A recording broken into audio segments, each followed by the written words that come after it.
Good evening friends. তো আমি এখন আছি শ্বশুর বাড়িতে। তো আজকে আমাদের রাতের মেনু হবে ফ্রাইড রাইস আর চিকেন কষা। তো দেখো আমি এখানে মাংস রান্না করতে চলে এসেছি।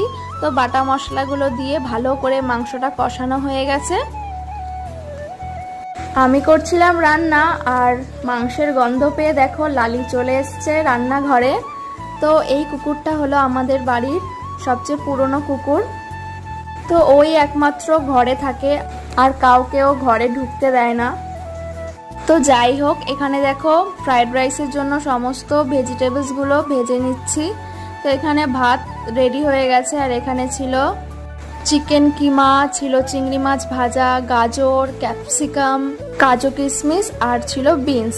তো সমস্ত উপকরণগুলোকে ভালো করে মিক্সড করে নিয়েছি আর এখানে দেখো ফ্রাইড রাইস রান্না করা কমপ্লিট হয়ে গেছে। তো এখানে বর খেতে বসে পড়েছে। তো বরকে জিজ্ঞাসা করছিলাম কেমন হয়েছে খেতে। তো বর বলছিল দারুণ হয়েছে। তো আজকে রাতে আমাদের এই মেনু ছিল।